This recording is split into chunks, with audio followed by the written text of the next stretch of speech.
You're listening to this podcast, so I know you've got a curious mind. Here's a helpful fact you may not know yet. Drivers who switch and save with Progressive save over $900 on average. Pop over to Progressive.com, answer some questions, and you'll get a quick quote with discounts that are easy to come by. In fact, 99% of their auto customers earn at least one discount. Visit Progressive.com and see if you can enjoy a little cash back. Progressive Casualty Insurance Company and Affiliates. National average 12-month savings of $946 by new customers surveyed who saved with Progressive between June 2024 and May 2025. Potential savings will vary.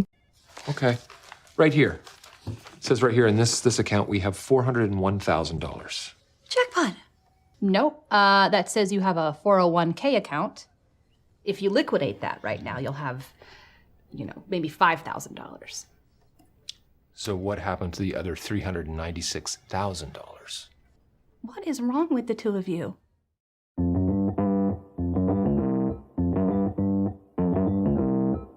Live from Joe's mom's basement, it's the Stacking Benjamin Show.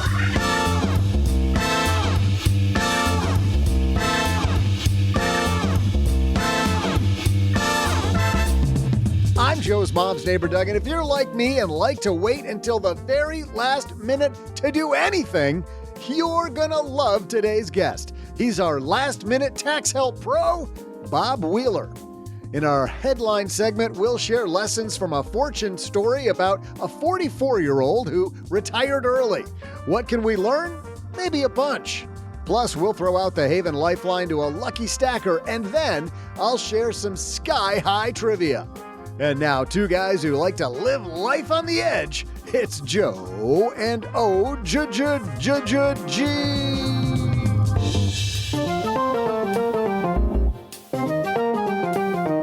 Hey there, Stackers, and Doug, you're not sky high right now, are you? Not as far as you know. It was today the urine test. It's the trivia. It's the company urine test. Mom comes down. We all gotta shamefully take the thing to the restroom. Hey, everybody. Welcome to the No It Wasn't Me podcast. I'm Joe Saul-Sehy, Average Joe Money on Twitter. Welcome to Wednesday, and the guy who brings Wednesday 7 days a week, Mr. OG, is here. How are you, man? Very well, thank you for asking.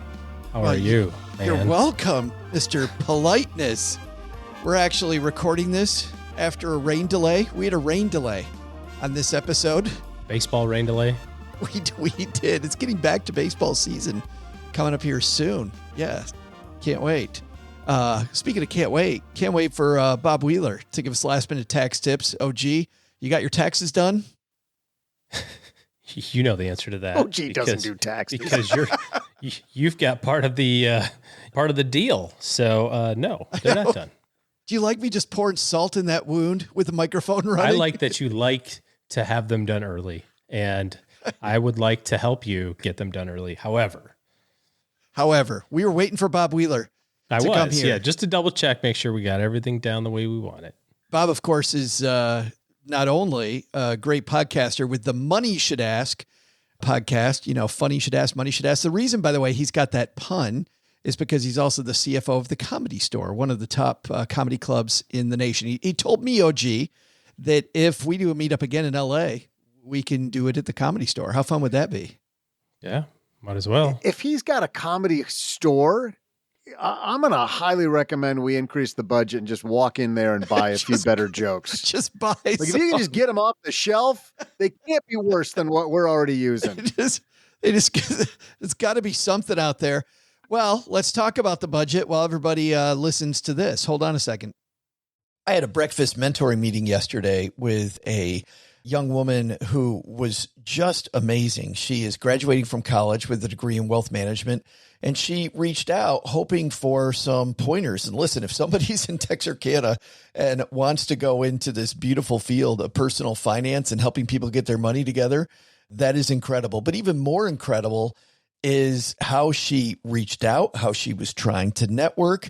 And I was having a discussion that finding the right person and avoiding the wrong person for a role, that's what can make or break an organization. And we just don't see that many qualified people. So how do you find them? Well, Indeed sponsored jobs is a boost whenever you need to find quality talent. If you're hiring, Indeed is all you need. You can stop struggling to get your job post even seen on other sites. You'll match with quality candidates with Indeed's sponsored jobs. Get matched with and hire quality candidates who can drive the results you need. Reach candidates who meet your specific criteria like skills, certifications, or location. It drives me crazy when I'm matched with all kinds of people who aren't a fit. I don't have that kind of time. People are finding quality hires on Indeed right now. In the minute I've been talking to you, companies like yours made 27 hires on Indeed, according to Indeed data worldwide. Sponsored jobs posted directly on Indeed are 95% more likely to report a hire than non-sponsored jobs. Spend less time searching and more time actually interviewing candidates who check all the boxes. Less stress, less time, more results. When you need the right person to cut through the chaos, this is a job for Indeed sponsored job. And here's what's cool, Stackers. You're going to get $75 in sponsored job credit to help get your job the premium status it deserves at Indeed.com/podcast. Just go to Indeed.com/podcast right now and support Stacking Benjamins by saying you heard about Indeed right here at Stacking Benjamins. Indeed.com/podcast. Terms and conditions apply. Hiring, do it the right way with Indeed. In business, there is no room for guesswork. Every shipment matters. Every deadline counts. And when you're trying to keep operations running smoothly, the last thing you need is uncertainty.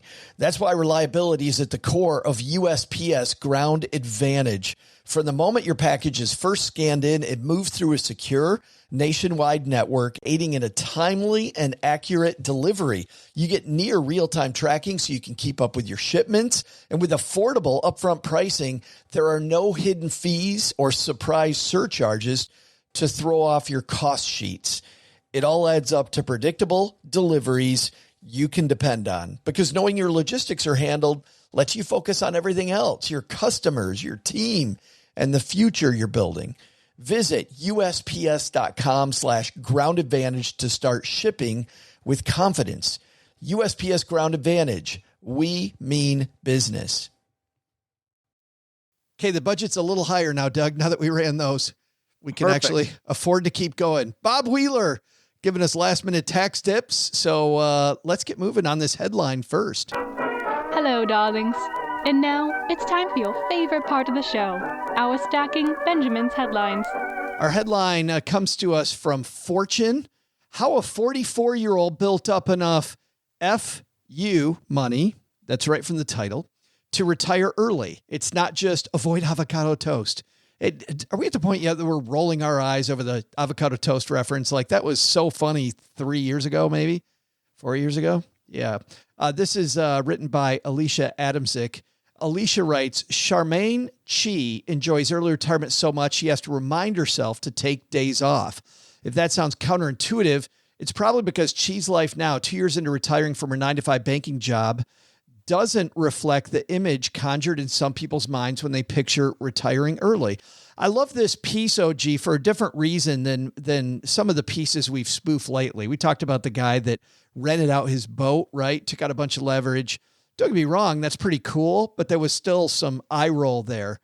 In this case, she says she doesn't spend her time lounging on the beach, traveling the world, or blogging about early retirement. That joke is so funny, it's even in this piece, right? Now I make all my money just blogging about how I retired early. Instead, she works part-time for a local theater company in her hometown of Buffalo, New York, and practices writing and other creative pursuits. Her husband, who left his IT job 2 years ago, spends his time weightlifting, volunteering with a local search and rescue team, and fostering dogs. She says, now that my whole life is only stuff I want to do, taking time off is very tricky. And this, I think, OG, is a big key. When you retire, it's got to be to something, not just from something. And you got to see a lot of the time when people retire, they go through this, who am I really thing, right? Do you see a lot of people that kind of have this existential angst when they retire? Well, I mean, starting with the money component of it, I think that there's a lot of times people who are really good savers, rather, and then you have to turn into a spender in retirement. And that's just not anything that people are generally great at if they were great savers, so then we think about the impact of how that works, the kind of mechanism of like, I've got to rewire my entire brain around being okay with taking money out of my account, being okay with literally withdrawing the money and not saving anything. Especially when you were disciplined for as long as it takes to get that money there, whether it's 40. I mean, if she's retired at 42, and I'm going to talk about more great stuff she's doing. If she's retired at 42, she's got this gene going. She's got this, well, not even a gene. She's got a habit she's been working for, at least 20 years. Yeah. So that's the first issue, is kind of transitioning into being a spender instead of a saver. That's kind of difficult. And figuring out what you're going to do throughout the day. You kind of make those lists of things. People say, when I retire, I want to play golf all the time. And golf's a fantastic sport. I love playing golf. But have you ever played golf 4 days in a row? Like how your back hurts, your legs are sore, your shoulders, like I suppose there's a point, like anything, like you could just get used to it. But there's a reason why the pros don't play every tournament. You know what I mean? Like if you like playing golf and then all of a sudden you turn that into, I'm going to do it every single day for the rest of my life, you're going to stop liking golf. We want to travel when we're retired.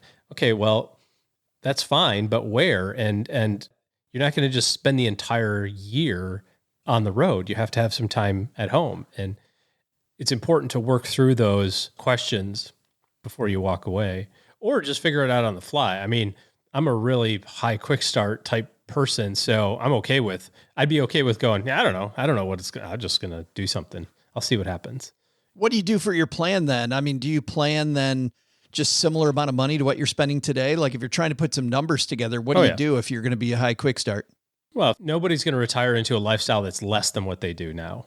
That's generally the case. So especially in early retirement, right? You're not going to say, I'm going to stop working at 40 so I can go live on half of what I'm used to. That's unlikely. So I think having it be the exact same or a similar spend number is probably the first place to start. Yeah, it's sad to see people that either give this no thought or they think that they're going to transition into something and they're not really sure what. They just know they want to get away from this job. Because you see these stages that are often like stages of grief. I was speaking with a gentleman at the economy conference recently, and he had just told his bosses that he was going to retire, and he was in his early 40s as well. And he said, OG, even before he retired, he hasn't even retired yet, and he's already kind of feeling the, who am I beyond this? Like, I'm so used to saying that I do this. He hasn't had his last day yet. He's already feeling that. And then the second you leave and you find out that the job goes on without you and they're actually okay without you, a lot of times people have to cope with that. Yeah, they managed to make it. Well, that, and I think the other complexity that happens, especially with an early retirement, is most of your social group won't also be in the same spot as you. Good point. So if you're going to retire when you're 40 and you go, we can't wait to retire and we're going to do this fun stuff like travel. And then you call your friends and say, hey, we found this great trip to Paris for a month. It's going to be awesome. We're going to walk the countryside in France. Like your friends are going to look at you like you have three heads and be like, I mean, we can go for 4 days, but Bill's got that big deposition, or like whatever, right? Like we have stuff going on. We can't just go horse around with you for the whole time. So the way you solve that, OG, is you just get a friend group that's like 10 or 12 years older than you. And then when you retire early, they're already retired. And then you're having fun eating lunch at like 3 in the or dinner at 3 in the afternoon. You're going to all of the special. Yeah. Well, I think that's actually probably one of the worst things that you can do, because you end up with, that's why Doug brought it up. Yeah. I mean, you end up with, I don't think that Doug he didn't have his normal sarcastic tone. So I just want to clarify it, because then you start hanging out with old people and then you have old people problems. I hang out with 3-4 hours with you guys. It's like a 3-to-1 ratio of the amount of time I have to go do young people stuff to offset. Why does he lash out like that, Joe? It's a completely different decade, almost generation, I think. It's just a weird thing. So I just have to. You guys know that happened to my dad, right? And I've told the story here. It happens to everyone. Yeah, we had to have an intervention with my dad because he retired at a young age. He retired just after he turned 50. And we had to, before he turned 60, have a meeting. We're like, Dad, we love your friends. Your friends are great. You got to hang out with younger people. because my dad was all of a sudden having all the aches and pains these old guys were having. It was not good. And he totally started acting like he was 10 years older. Yeah. Nice people, just very difficult. That part's difficult. I think it's interesting, OG, that she stays really busy. Back to this piece, Charmaine stays really busy and that she spends time doing what she wants. It says here, Alicia writes, but you need not feel bad for her. That was always the point of trying to save as much as possible in her 30s. She says it's not that she didn't want to work. She wanted to be able to spend her days pursuing her passions without worrying about finances. So she talks about how she gets exhausted, but it's all stuff that she loves doing all day long. Like, how fantastic is that she can do that? She said, when you don't have to spend 40, 50, 60 hours a week earning a paycheck, whatever you would fill that time with, that's the reason to retire early, she says. All I want to do is creative stuff all day, every day, and that's what I'm doing. She declined to say exactly how much they'd save, but she did say that this so-called lean fire, right, where you barely have enough to make it and you're going to go ahead and quit your job, which somebody aims for $1 million in savings before retiring, was, quote, not enough for her and her husband to feel comfortable taking the plunge. They had to have more. They couldn't have just the basics, OG. They had to make sure they had a buffer.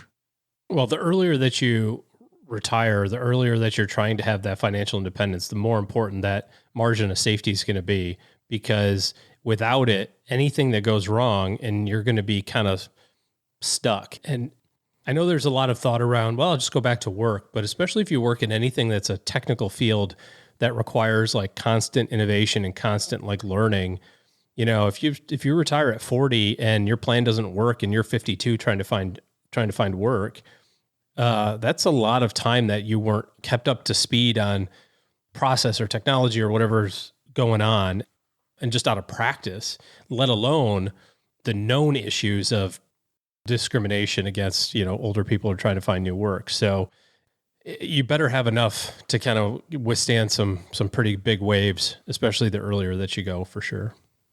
She said that they did a few tried and true early retirement money saving strategies. Some of them are, they had one vehicle for two of them, cutting out that cost a lot, maxed out their 401k and IRA retirement accounts every year, and they cut extra spending about things that they didn't really care about. She also said, and we brought this up in an episode recently about the most expensive things in your life. And number one on that list was children. And she also said they do not have children, which she said allowed them to be able to do this as well.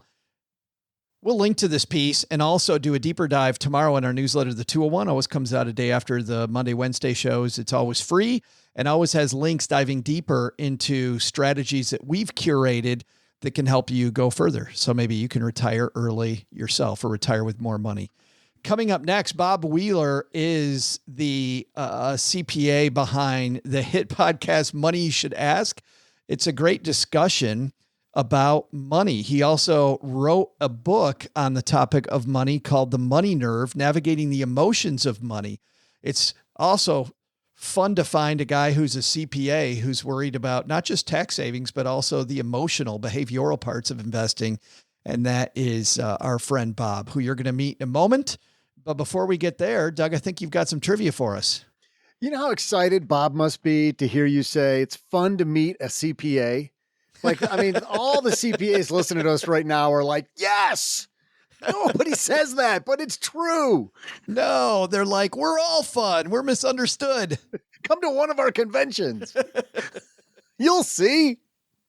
We play Yahtzee. Anyway, hey there, stackers. I'm Joe's mom's neighbor, Doug, and it's time for old Uncle Doug's history lesson. On this day in 1976, billionaire recluse and father of the spruce goose, Howard Hughes, died of kidney failure. His celebrity status in Hollywood and mega wealth led to an entire film about him called The Aviator, starring Leonardo DiCaprio. No truth to the rumor that it was just me in disguise, though. Thank you.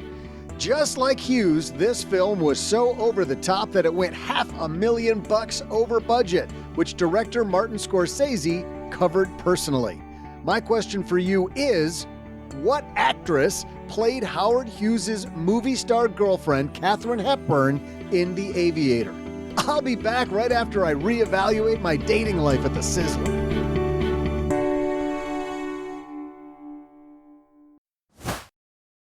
This episode is brought to you by Progressive Insurance. Do you ever think about switching insurance companies to see if you could save some cash?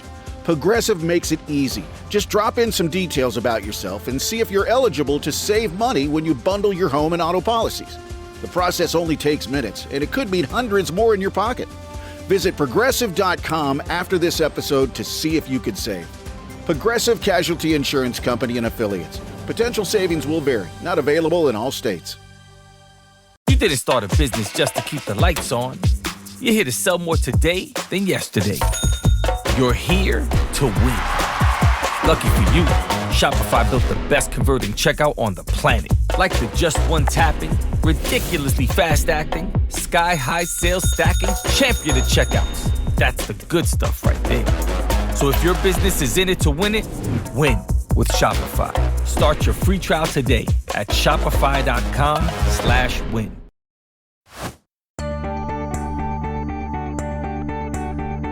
Hey there, stackers. I'm movie buff and celebrity gossip guru Joe's mom's neighbor Doug. And okay, how in the flying heck did Howard Hughes have time to date while also building and flying planes, producing and directing films, and being a Hollywood playboy? I don't even have time to fold my laundry when it comes out of the dryer and stay up to date with The Bachelor without falling behind. Maybe I'm just not applying myself. But, stackers, your question was this: which actress played Howard Hughes' movie star girlfriend Katharine Hepburn in The Aviator? If you guessed Joe's mom, think again. It's just so funny. It was her lookalike, Cate Blanchett, who actually played the part. And now it's time to get some last-minute tax help from the host of Money You Should Ask, Bob Wheeler.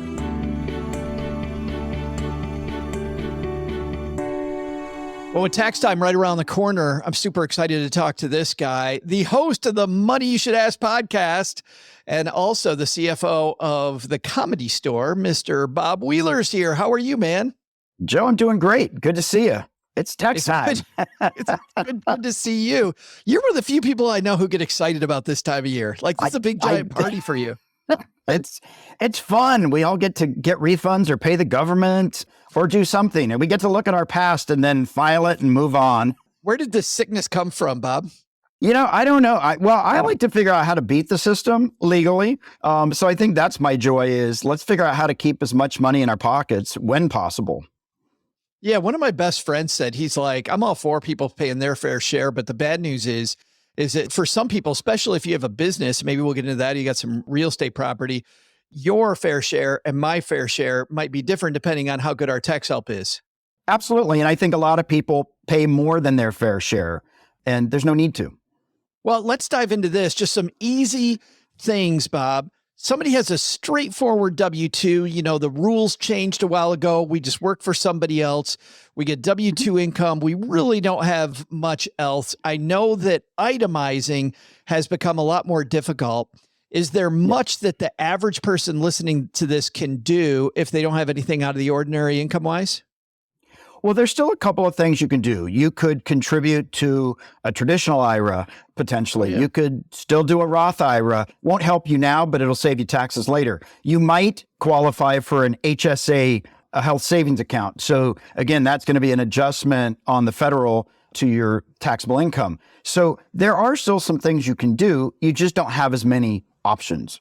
Yeah, but those are still good ones because it's also putting money away for the future. Absolutely. HSA is a great way to go. If you're pretty healthy, you just keep socking that money away every year and you end up not using it. Eventually, it just basically converts to an IRA when you get old enough. The HSA, if possible, my understanding is that we probably want to try to pay out of pocket as much as we can and let that money accumulate, let it grow if we possibly can. Do you subscribe to that? Yeah, absolutely. The thing is, if I'm going to try and take the itemized deductions, probably not going to get anything. But if I take the out of pocket and put it through the HSA, when it's real, I mean, I'm certainly going to get a tax savings. But as much as I can preserve that, I want to try and preserve it and roll it forward and grow it into a nice, big, fat nest egg. I know there used to be some help for teachers, for educators out there, for people that are in different professions where they don't get paid, they don't get reimbursed. Are any of those things still alive, even if we don't itemize? The educational, the 250 has still been around, but slowly dying. There's not that much stuff. You could still potentially get an education credit. If you're going to school, postgraduate or something like that, you might be able to get a tuition credit. It's still available for some people if your income's low enough. They've shaved a lot of that stuff away with this, 2018 tax change. Yeah, I was going to ask about that, about the saver's credit. I know that got modified, but I'm not sure how. That one, I'd have to look at that one. I have to be honest, I don't have that many people saving. So I don't deal with that credit as much. It sort of sometimes pops up and I go, that one's that's also right. That's for our low income listeners as well. It is. And nothing wrong with being low income. It's just, I don't deal with a lot of those at the moment. Most of my folks are in brackets that we just don't address those questions often. Well, and I think a lot of that too is because of the fact that the itemized deduction for most people has gone bye-bye. So I can imagine you wouldn't be working with a lot of those people. I want to make sure we take care of our W-2 people first, because that is the majority of our audience. Let's say that I get a number, Bob, and it's a number that is a number I can't pay. Right. What do I do then? How do I avoid penalties? What does the penalty look like? How do I get around that? You're going to get hit with some penalty and interest. But the most important thing is to still file the tax return. File it on time. So if you can't file in April, file that extension so that at least it's still timely. Because if you don't file on time, you're going to get hit with a 20% filing penalty for not filing. Failure to file. Failure to file, 20%. It's huge, 20% of the liability. So you don't want that. You can work out a payment plan, file the return, pay what you can. If you can't pay anything, wait for the notice, because they're not going to work out anything with you until they have your tax return in the system. And then you're going to want to call up and talk to them about a payment plan, which can be spread out over up to 6 years. Now, you're going to pay a 5% penalty, and the interest rate right now is still about 5%. It might have just gone to 6%, but it's still relatively cheaper than a credit card. And say not egregious. It's not. So work it out, make a payment plan. IRS is very accommodating when it comes to making payment plans. They just want to work something out. Talk to them.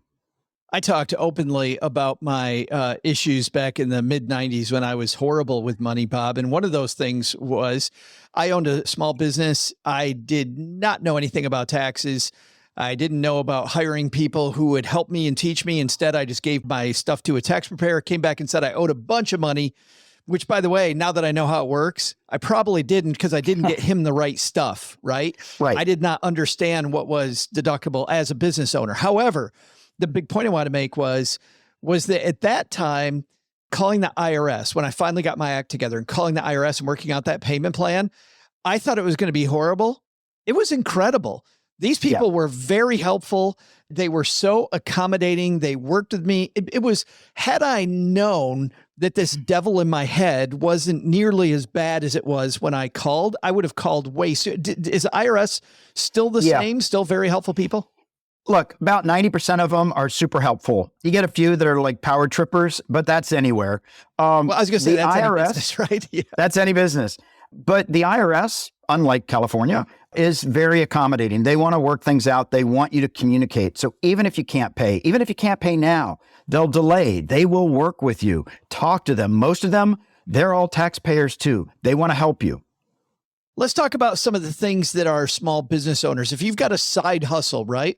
A lot of our people trying to make a little income on the side. What are some of the things you see side hustlers generally miss because they're not true full-fledged business owners? So it goes right over their head that this might be deductible.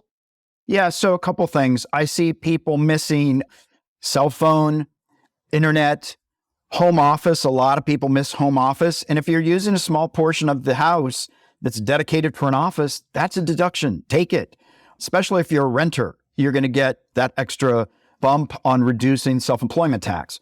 The other thing that I see people miss is, oh, well, I bought some supplies, or I bought a computer, but I use it for this and that. Or they don't pick up the mileage, run into the store to get supplies, running out to have a consulting meeting. Those little things, even if it's $100 here and $200 there, it adds up.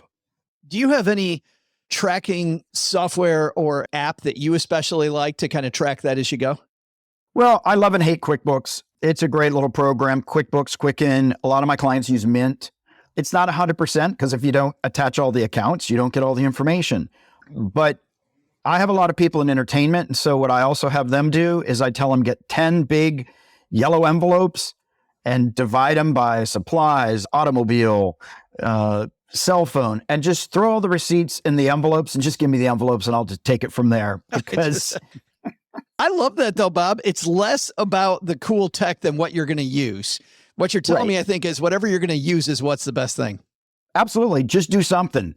Like I said, I have a lot of entertainment people that zone out when I say the word tax. So fine, just put it make it organized enough so that I can figure it out. I don't want to unfold your receipts from a grocery bag. What if I go to a business lunch, business dinner? I think those changed a few years ago. Can I still write those off? Well, you still can. And actually, this year is the last year that if you go to a restaurant for business, you can write off 100%. Starting 2023, it'll go back to 50%, which is what it was historically. I needed to know this in December, dude.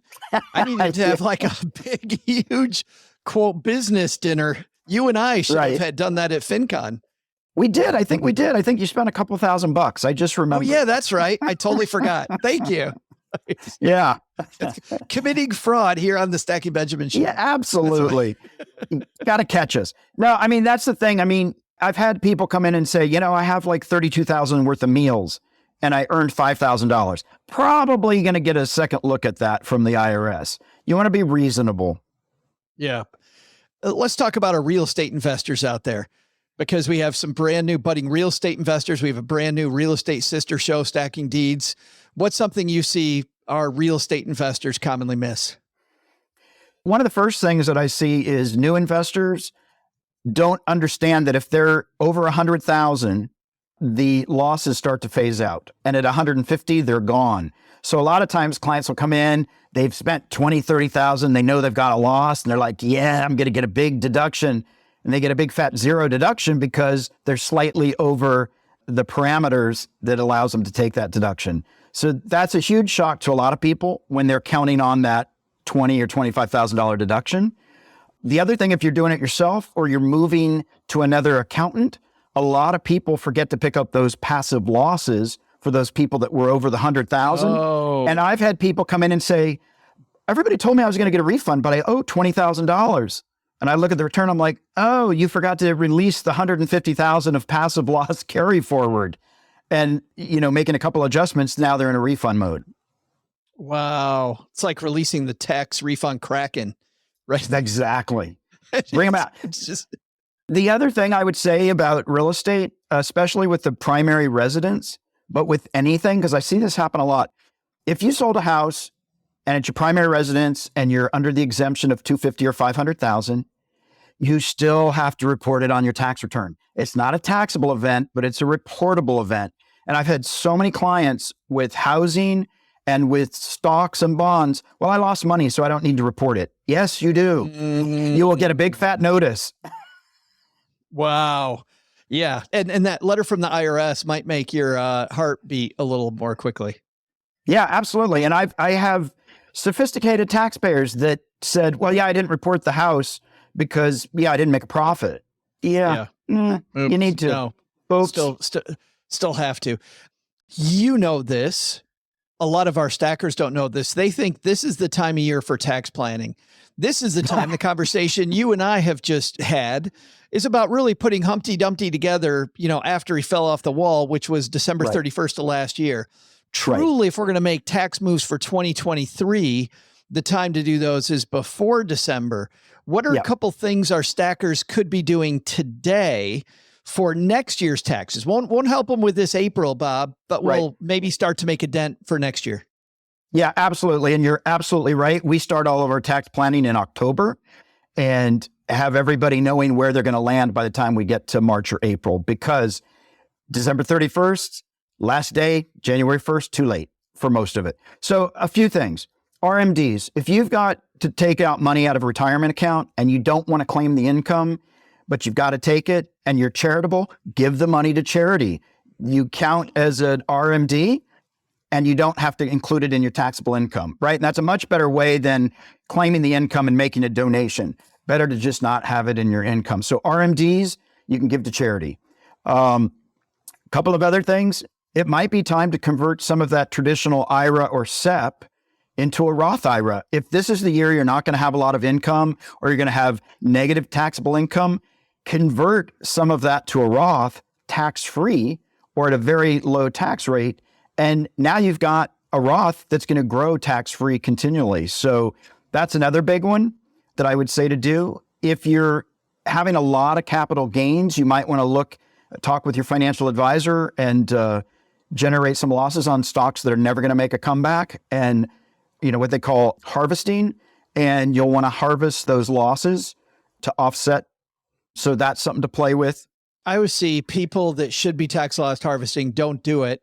And I see people that are, 25 years old with a $18 capital gain or that they want to cover up that they're tax loss harvesting. And I'm like, don't worry about this when you're in your 20s. When your portfolio gets much bigger, do it. This is not a reason why, by the way, to use a robo advisor, to manage your money, because they say they'll do tax loss harvesting. If you're just starting to save, probably not for you. Well, the other thing I would say too is I have a lot of clients come in and go, man, I lost $100,000. We get to write it off. That's not something to be excited about. You lost $100,000. It's great that we're going to get a benefit, but you still lost. Don't be excited. There's I remember there was a guy in the radio in Detroit, a guy named Rick Bloom, who used to always say, Bob, and I love this line. He's like, don't forget, our goal is to have Bill Gates' tax bill. If I owe a bunch of money in taxes, I should be high-fiving myself because I had a damn good year. That's right. And it's funny because now a lot of my clients come in and when I tell them they owe, they'll say, and I know I'm supposed to be excited because I'm doing well. I said, that is exactly right. Nice job. Yes. So 2 questions. Number 1, if people have questions for you and they want to get in touch with you, how do they do that? Yeah, they can reach me the best way is bob@themoneynerve.com, bob@themoneynerve.com, because that handles my tax practice, my one-on-one money and emotions coaching, and the podcast and everything. That's the best place, catch-all. Well, and that is the second question, which is, I want to hear what's coming up. There's got to be something secret that you haven't told anybody yet that's coming up on the podcast that you can share with our Stacker community. Well, let's see. Coming up in the next 4 weeks, we've got the top fans only personality is going to be coming on our show. She's got 20 million followers. She's going to share her money. Yeah, she's going to share her money mindset with us. Wait a minute. Should be a lot of fun. You say the top fans. Are you saying the top only fans? Right. She's earner? One of the top 5 OnlyFans top earners. Holy cow. She's going to share her money mindset or some kind of mindset. And we also just had 2 financial fraudsters, one unbeknownst to him that he was committing, federal fraud laws and went to prison. And then we actually, somebody that took about $50 million and was on the most wanted list, shares about his journey. Holy cow. Those are some stories. Those are some stories. Pretty crazy. Man. And that's the Money Shoot Ass podcast, which is available wherever finer podcasts are distributed. Only the finer podcast. Thank you so much, Bob, for hanging out with our stackers and helping us do better with our taxes. I really appreciate it, man. Yeah, absolutely. Well, please feel free to reach out. We love to help people, give them guidance and, happy tax season. Hey, this is Pete the Planner, USA Today money columnist and host of the Ask Pete the Planner podcast. When I'm not fixing the weirdest financial situations you've ever heard of, I'm stacking Benjamins. Thanks again to Bob for helping us with our taxes. Hey, let's throw out the Haven Lifeline and tackle some of life's most important questions. Our friends at Haven Life Insurance Agency, Doug, they put what you value first. The Tigers having a winning record in the month of April. Oh, if that happens. Just 1 month. For a month. That's all I want. Please, God, give us a month. Yeah. If they could. Yes. Oh, gee, we have to reprise our team meeting at a Ranger game again. Yeah. Huh. Anytime you're ready. The team meeting. Yes. The team meeting at a Ranger game. It was what happened to Doug's invite? On-air talent meeting, Doug. Holy shit. That was just a bazooka to my face. But back to the Tigers. Let's talk about the Tigers. God. It's your loved ones in your time hanging out, watching the Tigers. That's why they may buy quality term life insurance. Actually simple. You go to stackingbenjamins.com/havenlife now for a free quote. Free up lots of time to watch the Detroit Tigers winning ways. Application simple online. You get an instant coverage decision. All policies issued by their parent company, Mass Mutual, more than 160-year-old insurer. You know, lately we've been going to the Facebook group, The Basement, for some questions. What I'd like to do, OG, is actually go back to some of our old episodes and some questions people have had about our episodes. First of all, this was Tony. Tony heard our special episode about Silicon Valley Bank and what was going on at the time. Tony asked, is my IRA safe if the institute it's held at fails? I was listening to the special podcast about the bank collapse, and I believe that OG said that stocks are safe because they are mine and they're just being held at the bank. He said he saw a piece recently that he thought might have said the opposite. So we wanted to get some clarity. OG, if I have an account, IRA or brokerage account, I got stocks in it, and the firm goes under that holds it, what happens to my stocks?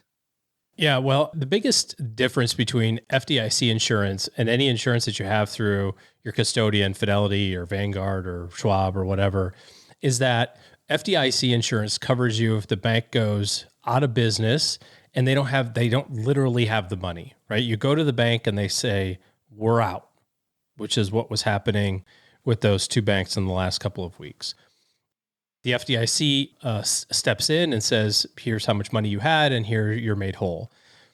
The difference is that when you own shares of a company, you're a shareholder of that firm, Apple, let's say.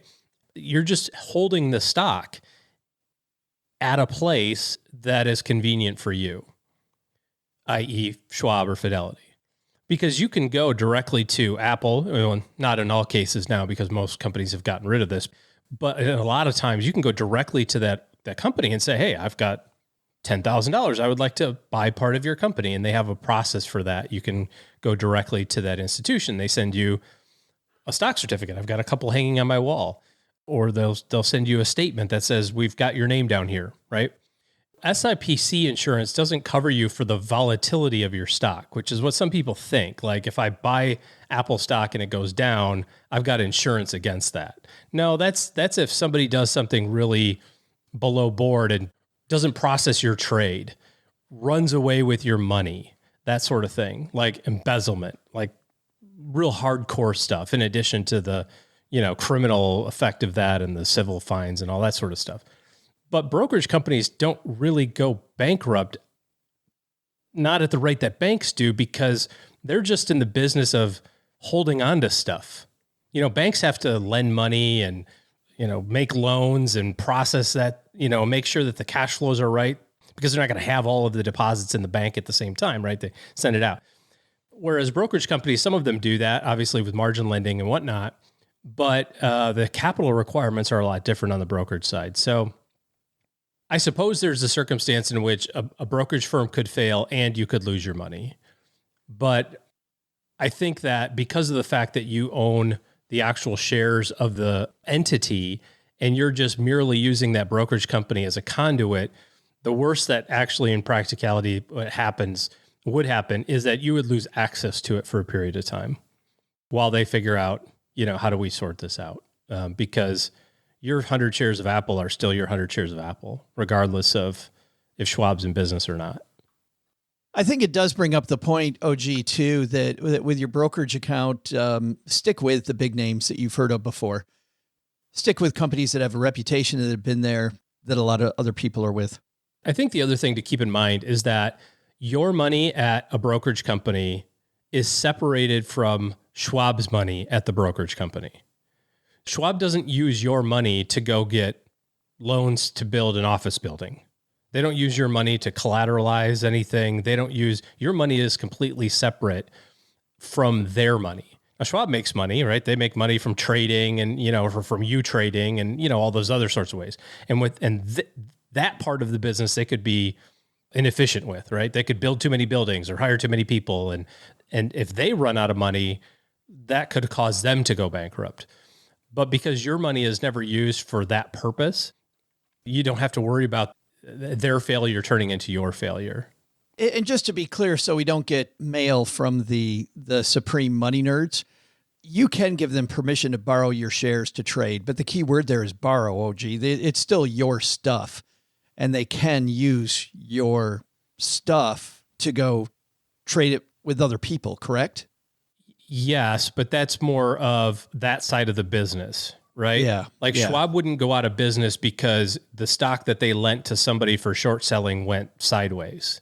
Right. They would go out of business because they had too many employees and paid too much in office space rent and, whatever. Like they were just dumb with their, just like any business. And part of the reason that we talked about with the banking business, part of the reason that it didn't work for them was because of the fact that they were taking customer money, which banks, this is how banks do it, taking customer money and using it to lend to other people and invest for the future, but the rates at which they were investing it were too low to turning around paying higher dividends because interest rates were rising. Meanwhile, they've got these big bonds, these big investments that they can't sell that are illiquid.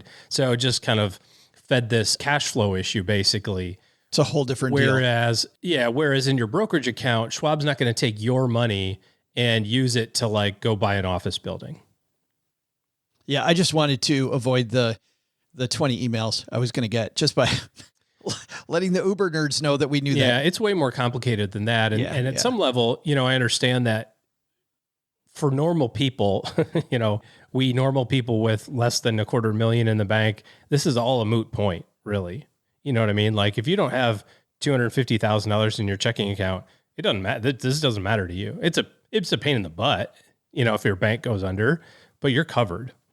And I understand like part of the issue is, if you're a business owner and you've got millions of dollars and tens of millions of dollars, there's bigger issues and you have to take different risk management approaches then. But I think for the vast majority of people that are listening, this isn't anything to worry about. I like how you phrase it. It's a pain in the butt if your bank goes under. Like if they don't have Lunchables at the grocery store when you go shopping. Oh, damn, my bank went under again. There goes my Tuesday. Well, no, I mean, it happens all the time. That's the thing, is that it really does. These two happen to get a lot of publicity, I should say, but it happens quite frequently on an annual basis. And there's a process for that. And yes, it is a pain in the butt. And yes, if you're not thinking about it, then yeah, your check will bounce or you won't be able to make rent. But hopefully it's not so much of an issue that it's not solvable within a week. I mean, look at this. They took over this thing in 7 days. You know what I mean? They solved it in a week. Boom. So, We also got a note from Paul about a recent episode. Paul just had a comment, guys, about our game show episode featuring OG Len Penzo and Paulette Perhatch, where they were guessing 10 of the most expensive life occurrences, life events. What are the most expensive things in your life and ways to make them less expensive? And number one on that list was having children, which I believe, Doug, without going back directly to the piece, they estimated either $200,000 or $250,000 per kid. And Paul said that podcast episode hit, period, hard, period. He said, if anything, their estimate for kids is low. Once you figure in aspects like if a parent decides to stay at home or go part-time, right? The loss of earnings for that, you decide to stay in a local area for the schools instead of pursuing opportunities in different locations, although this might help keep the low-cost mortgage. Drop in brain power, prioritizing kids over corporate demands, so potentially missing out on other opportunities, etc. Maybe $250,000 is probably low per kid. I never did the math, but I figure each kid adds 2 to 3 years to our career, which probably works out, generally speaking, that the amount you spend on kids rises with your income. Doesn't necessarily have to, but tends to. Totally worth it, he said.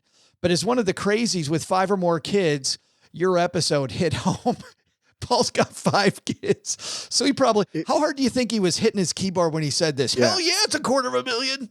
Do you think it was our episode that made him realize kids were expensive? He's got 5 of them, but it didn't happen until he listened to our episode. Paul was more like, that's where money's going. Yeah. I didn't really think of it. I wondered. I thought there might have been a hole in my pocket. Yeah, big thanks for that, Paul.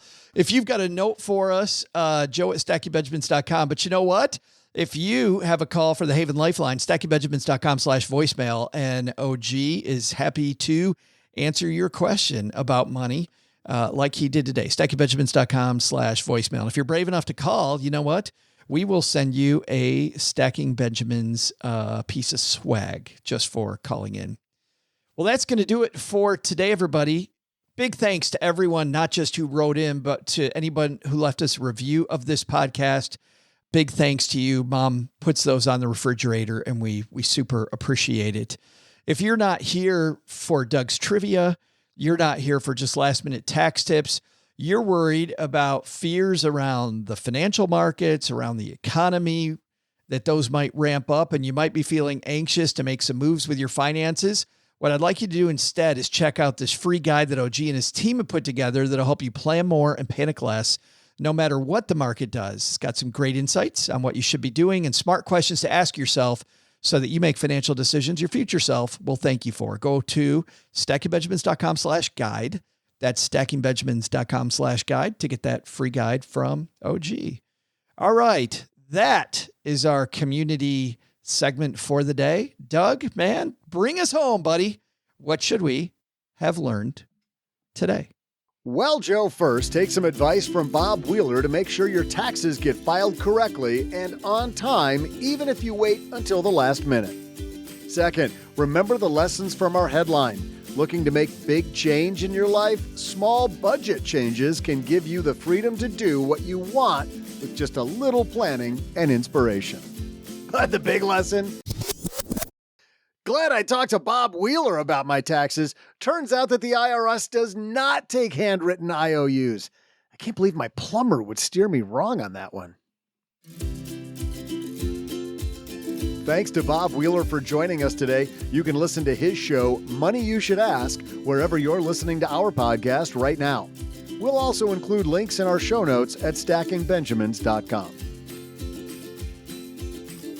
This show is the property of SB Podcasts, LLC, copyright 2023, and is created by Joe Salcihat.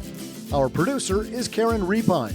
This show was written by Lacey Langford, who's also the host of the Military Money Show, with help from me, Joe, and Doc G from the Earn and Invest podcast. Kevin Bailey helps us take a deeper dive into all the topics covered on each episode in our newsletter called The 201. You'll find the 411 on all things money at the 201.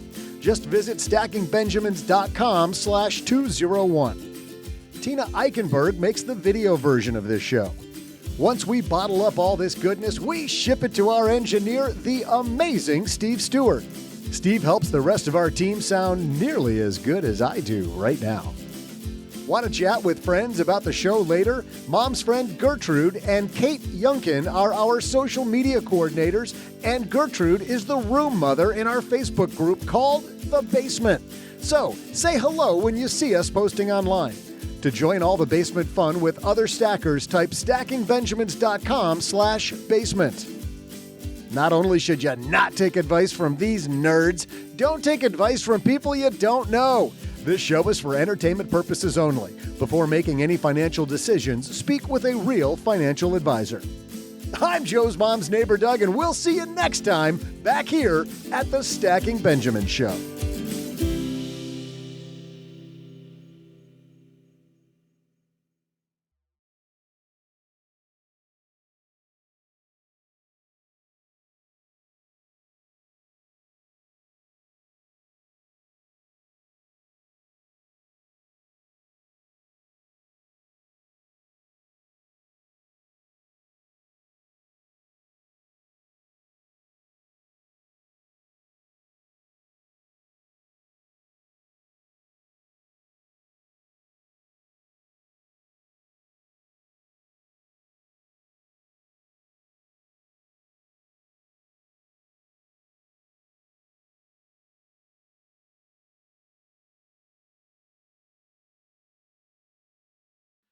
I got this from Lisa, listener Lisa, who told us, she said that that on-air personalities sometimes have the most difficult job because of the fact that, well, they're very fairly paid guys, they also end up, well, with situations like this one. This is an anchor in Wichita, Kansas. Moments for customers at a Kansas Home Depot. Police responded to reports of a bomb threat at the store in Wichita. A customer alerted employees. A man inside the bathroom said there was a bomb in the building. Police were able to locate the man responsible for those comments, and that man told police he warned other guests to leave the restroom because he was, quote, fixing to blow it up, but had no intention of causing a panic. Man also told police others in the room laughed, understanding his joke, which I'm just now getting. Home Depot says they will not be pressing charges. But I can tell you right now, you asked the producer for me to read that, didn't you? To Ethan now, please. No. He's warning people. This is like what you guys do to me. You just put stuff in front of me. He'll read anything.